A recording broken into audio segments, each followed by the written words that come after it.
আসসালামু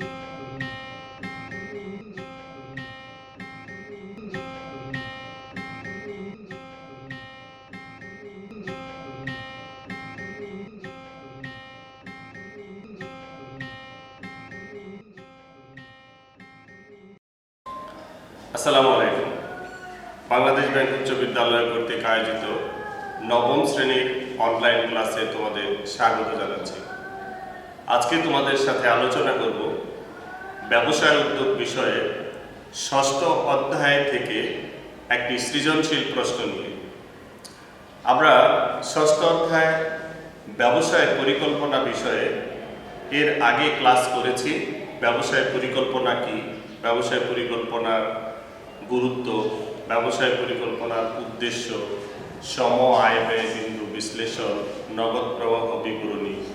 অর্থাৎ ব্যবসায় করতে হলে তার যে পরিকল্পনা প্রয়োজন, পরিকল্পনা কি আমরা বলেছি, তোমরা জানো। পরিকল্পনা মানে হচ্ছে লক্ষ্য স্থির করা এবং সেই লক্ষ্য বাস্তবায়নের জন্য সামনের দিকে দৃঢ়ভাবে এগিয়ে যাওয়া।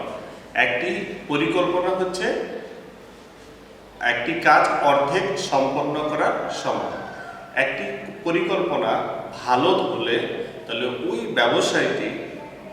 ব্যবসায়টি তার কাঙ্ক্ষিত লক্ষ্যে সহজেই পৌঁছতে পারে। কারণ বিগত সময়ের অভিজ্ঞতার আলোকে ব্যবসায় পরিকল্পনায় এমন কিছু বিষয় অন্তর্ভুক্ত থাকবে, কারবারের সামনের দিনগুলোতে যে সমস্যা দেখা দিবে বা যে সমস্যার সৃষ্টি হবে, সেই সমস্যাগুলোর সমাধান আমরা ব্যবসায় পরিকল্পনা থেকে সংগ্রহ করে তার সমাধান করতে পারব।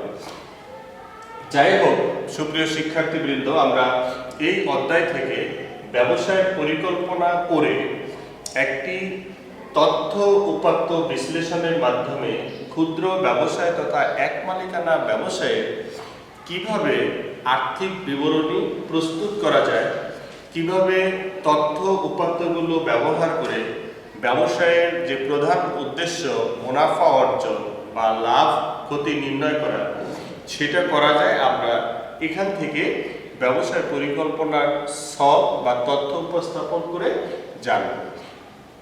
আমি তোমাদের উদ্দেশ্যে একটি সৃজনশীল প্রশ্ন বোর্ডে লিখে দিয়েছি।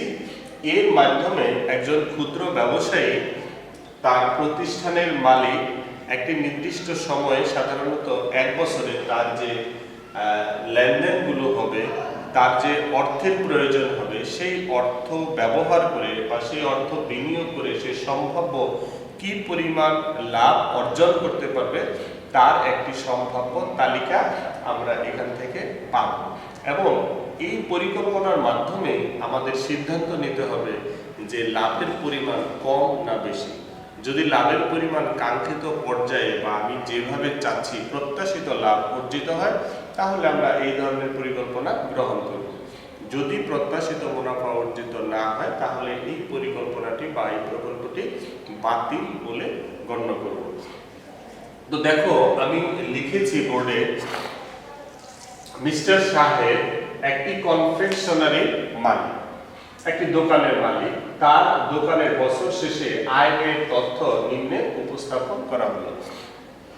অর্থাৎ তিনি ব্যবসায়ের শুরু থেকে বর্তমান অবধি পর্যন্ত 1 বছরে তার এই অর্থগুলো ব্যয় হয়েছে, বা এই তথ্য থেকে আমরা জানবো তার ব্যবসায়ে খরচ করার পর তার বিক্রয়ের পরিমাণ কত।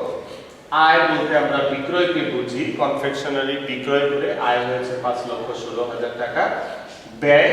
ব্যয় হয়েছে দোকান ভাড়ার জন্য এককালীন অগ্রিম, অর্থাৎ দোকান যে ভাড়া নিয়েছে সেখানে প্রতি মাসে নির্দিষ্ট পরিমাণ ভাড়া প্রদানের সাথে সাথে তাকে কিছু অ্যাডভান্স টাকা দিতে হয় দোকানের মালিককে।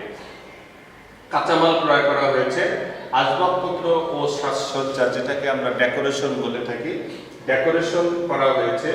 শ্রমিকের মজুরি দেওয়া হয়েছে, দোকান ভাড়া, কর্মচারীর বেতন, বিদ্যুৎ বিল, অন্যান্য খরচ। সুপ্রিয় শিক্ষার্থীবৃন্দ, তোমাদের জ্ঞাতার্থে বলছি, এই যে ব্যয়, এই ব্যয়গুলোকে আমরা 2টি ভাগে ভাগ করতে পারি। এই ব্যয়গুলোকে 2 ভাগে ভাগ করতে পারি। একটি হচ্ছে স্থায়ী ব্যয়, আরেকটি হচ্ছে চলতি ব্যয়। স্থায়ী ব্যয় হচ্ছে যে ব্যয় বছরে একবার ব্যবহার করা হয় এবং এখান থেকে দীর্ঘদিন ব্যবসায় সুবিধা পাওয়া যায়। আর চলতি ব্যয় বা চলতি মূলধন বলতে বুঝি কারবারের দৈনন্দিন কার্য পরিচালনার জন্য বা কারবারকে সচল রাখার জন্য, কারবারকে গতিশীল রাখার জন্য যে ব্যয় করা হয় সেগুলোকে বলা হয় চলতি ব্যয়। আমি আয় ব্যয় নির্ধারণ করতে চাইলে চলতি বছরের আয় থেকে চলতি বছরের ব্যয়গুলোকে বাদ দেব। এককালীন যে ব্যয় হয়েছে সেই ব্যয়গুলো আয় ব্যয় নির্ধারণে বিবেচ্য হবে না। তাহলে ব্যয় নির্ধারণের ক্ষেত্রে দেখো, দোকান ভাড়ার এককালীন অগ্রিম, এটা আমাদের অনেক বছর আমরা ব্যবহার করব। এই এক বছরের জন্য যদি আমরা এটাকে গ্রহণ করি তাহলে আমি প্রকৃত লাভ বা ক্ষতি বের করতে পারবো না। এরপরে রয়েছে আসবাবপত্র ও সাজসজ্জা, যেটাকে আমরা ডেকোরেশন বলে থাকি। ডেকোরেশনের খরচ এক বছরের জন্য করা হয় না, একাধিক বছরের জন্য করা হয়। তাহলে চলতি ব্যয় বলতে এই দুইটি ছাড়া, যেমন এখানে কাঁচামাল ক্রয়, কাঁচামালটি হচ্ছে চলতি ব্যয়ের অন্তর্ভুক্ত, কারণ পণ্য ক্রয় করে সেগুলোকে প্রক্রিয়াজাতকরণ করে। শ্রমিকের মজুরি অর্থাৎ শ্রমিকদেরকে কাজ করাতে হলে তাদেরকে নিয়মিত মজুরি দিতে হবে। যদি মজুরি না পায় তাহলে ওরা কাজ করবে না, অর্থাৎ আমরা যতদিন শ্রমিকদের দিয়ে কাজ করাবো ততদিন ওরা কাজ করবে। তাহলে এটা হচ্ছে চলতি ব্যয়। দোকান ভাড়া, প্রতি মাসে নির্দিষ্ট পরিমাণ ভাড়া আমাদেরকে পরিশোধ করতে হয়। কর্মচারীর বেতন না দিলে কর্মচারীরা এখানে কাজ করবে না, তাহলে এটি হচ্ছে নিয়মিত ব্যয়, যেটাকে আমরা বলবো চলতি ব্যয়। বিদ্যুৎ বিল, তাহলে দেখো বিদ্যুৎ বিল হচ্ছে নিয়মিত ব্যয়। অন্যান্য আনুষঙ্গিক কিছু খরচ থাকে যেগুলো অনেক সময় হিসাব করা যায় না, টুকটাক বিভিন্ন আপ্যায়ন খরচ, তারপরে বিভিন্ন ধরনের বকশিস অথবা বিভিন্ন সময়ে যাতায়াত খরচ লিখে রাখা সম্ভব হয় না, সারা বছরে অন্যান্য খরচ ধরা হয়েছে ৮,০০০ টাকা। শিক্ষার্থীবৃন্দ, আমরা এর আলোকে একটি সৃজনশীল প্রশ্ন সাজিয়েছি।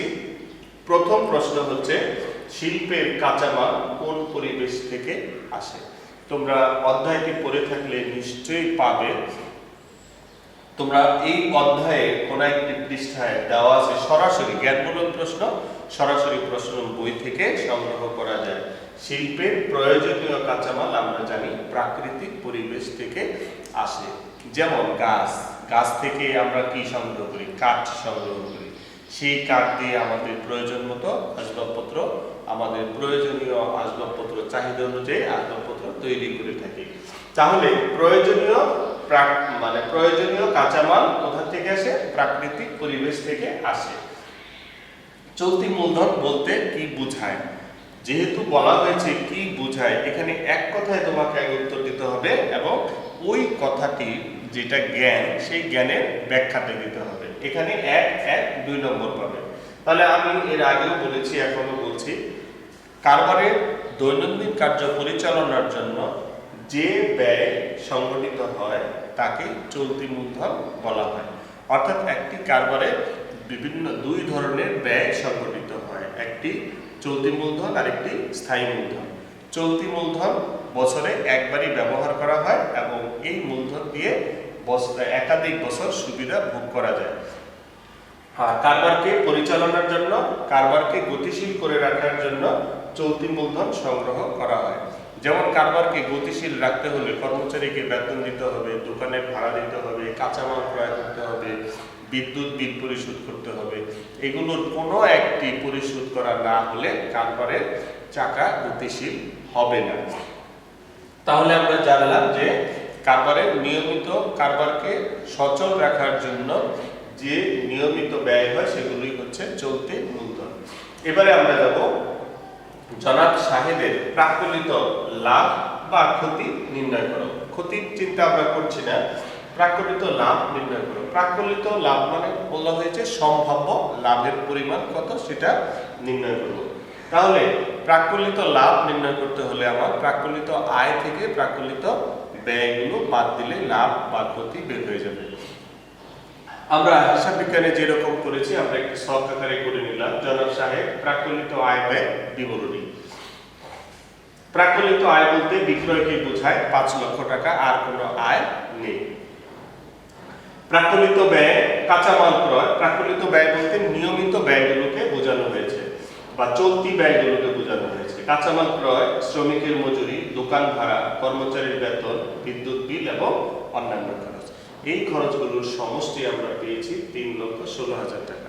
শিক্ষার্থীবৃন্দ, আমরা কিন্তু আরো 2 ধরনের ব্যয় ছিল, যেমন দোকান ভাড়ার জন্য এককালীন অগ্রিম টাকা, আসবাবপত্র ও সাজ সরঞ্জাম, সেই ব্যয়গুলো প্রাকলিত ব্যয়ের মধ্যে অন্তর্ভুক্ত হবে না, কারণ এগুলো নিয়মিত কোনো ব্যয় নয়। প্রাকলিত আয় 5,16,000 টাকা থেকে প্রাকলিত ব্যয় 3,16,000 টাকা বিয়োগ করলে প্রাকলিত লাভ হবে 2 লক্ষ টাকা। এখন আমাকে দেখতে হবে যে এই 2 লক্ষ টাকা কত টাকা ব্যয় করে হয়েছে। 3,16,000 টাকা ব্যয় করে আমার লাভের পরিমাণ দাঁড়িয়েছে 2 লক্ষ টাকা। এই হচ্ছে আমাদের প্রাকলিত ব্যয় লাভের পরিমাণ। এবারে ঘ নম্বরে বলা হয়েছে উচ্চতর দক্ষতা। বর্তমানে জনাব শাহেদের ব্যবসায়ের অবস্থা কি সন্তোষজনক? তোমার মতামত দাও। এখানে প্রশ্নের মান হবে 4, এখানেও জ্ঞান থাকবে, অনুধাবন থাকবে, প্রয়োগ থাকবে এবং উচ্চতর দক্ষতা, অর্থাৎ তোমার নিজস্ব মতামত দিতে হবে। তুমি যদি সাধারণ কমন সেন্সে চিন্তা করো যে 3,16,000 টাকা ব্যয় করে 2 লক্ষ টাকা লাভ হয়েছে, তাহলে সেই ক্ষেত্রে লাভের পরিমাণ 50%-এরও বেশি। একটি ব্যবসায়ে প্রতি বছর লাভের পরিমাণ যদি 50%-এরও অধিক হয়, তাহলে অবশ্যই সেটাকে আমরা গ্রহণযোগ্য বলে মনে করি। এই জন্য প্রথম সেন্টেন্সটাই হবে বর্তমানে জনাব শাহেদের ব্যবসায়ের অবস্থা সন্তোষজনক বলে আমি মনে করি। এবারে আমরা এইটারই আমরা ব্যাখ্যা দেব। ব্যাখ্যাটা এরকম হবে যে প্রাকলিত জনাব সাহেবের ব্যবসায়ের প্রাকলিত আয় 5,16,000 টাকা, প্রাকলিত ব্যয় হয়েছে 3,16,000 টাকা। সুতরাং প্রাকলিত লাভ হয়েছে 2 লক্ষ টাকা। এখানে লাভের হার যদি আমরা বলি লাভের হার কত, তাহলে আমরা এইভাবে বের করতে পারবো লাভ আর হচ্ছে ব্যয় 3,16,000 টাকা গুণন 100। পার্সেন্টেজ যদি আমরা করি, যদি আমরা এইভাবে পার্সেন্টেজ করে থাকি, তাহলে লাভের পরিমাণ দাঁড়াবে 3.29%। 3.29%, তার মানে 63.29%। তাহলে শিক্ষার্থীবৃন্দ দেখো, লাভের পরিমাণ যদি 63.29% হয়, তাহলে অবশ্যই এই ব্যবসায়টি সন্তোষজনক, এই ব্যবসায়ের আর্থিক অবস্থা সন্তোষজনক এবং এই প্রকল্পটি গ্রহণযোগ্য বলে বিবেচিত হবে। আমরা উদ্দীপকে কিভাবে আমরা এই ব্যবসায়টি গ্রহণযোগ্য বলে বিবেচনা করব তা জানার জন্য আমাকে কিছু তথ্য উপাত্ত সম্পর্কে সঠিক ধারণা দিতে হবে। যেমন একটি ব্যবসায় পরিকল্পনায় কি পরিমাণ পণ্য উৎপাদন হবে তার পরিকল্পনা, তার সুনির্দিষ্ট পরিকল্পনা থাকতে হবে। সেই উৎপাদিত পণ্য কি পরিমাণ বিক্রয় হবে তার একটি নির্দিষ্ট ব্যবস্থা এবং কিভাবে বিক্রি হবে, এবং এই বিক্রয়যোগ্য পণ্য তৈরি করার জন্য তার কি পরিমাণ কাঁচামাল লাগবে, শ্রমিক বাবদ কত টাকা যাবে, বেতন বাবদ কত টাকা যাবে, দোকান ভাড়া বা ঘর ভাড়া বাবদ কত টাকা দিতে হবে ইত্যাদি আনুষঙ্গিক বিষয় আমাকে আগেই বিবেচনা করতে হবে। বিবেচনা করে পরিকল্পনার মধ্যেই অন্তর্ভুক্ত থাকতে হবে। সব বিষয় বিবেচনা করে যদি দেখা হয় যে সম্ভাব্য আয়ের থেকে ব্যয়ের পরিমাণ কম এবং আয় এবং ব্যয়ের যে উদ্বৃত্ত তা একটি ব্যবসায়ের জন্য প্রত্যাশিত বা কাঙ্ক্ষিত, তাহলে এই ব্যবসায়টি গ্রহণযোগ্য বা এই প্রকল্পটি গ্রহণযোগ্য বলে বিবেচিত হবে। আর এই যে বিক্রয়ের পরিমাণ, উৎপাদনের পরিমাণ, শ্রমিকের খরচের পরিমাণ অত্যন্ত সাবধানতার সাথে এগুলো হিসাব নিকাশ করতে হবে। তো সব দিক বিবেচনা করে আমরা পরিশেষে বলতে পারি যে জনাব সাহেদের ব্যবসায়ের অবস্থা অবশ্যই সন্তোষজনক। সুপ্রিয় শিক্ষার্থীবৃন্দ, আমরা ব্যবসায় উদ্যোগ বিষয়ে ষষ্ঠ অধ্যায়ে একটি সৃজনশীল প্রশ্ন সম্পর্কে তোমাদের ধারণা দিলাম। তোমরা এভাবে পাঠ্য বইয়ে আয় এবং ব্যয়গুলো দেখে নিবে এবং যদি কোনো বিষয় বাদ পড়ে যায় সেগুলো নিজে নিজেই পড়ার চেষ্টা করবে। কোনো সমস্যা হলে আমাদের ফেসবুক পেজে কমেন্টস করে প্রশ্ন জানাবে, আমরা সেগুলো উত্তর দেওয়ার চেষ্টা করব। নিয়মিত ভাষায় পড়াশোনা করবে এবং নির্ধারিত যে অ্যাসাইনমেন্ট রয়েছে সেগুলো সম্পন্ন করে নির্ধারিত সময়ে বিদ্যালয়ে এসে জমা দেবে। সে পর্যন্ত তোমরা সবাই ভালো থাকো। আল্লাহ হাফেজ।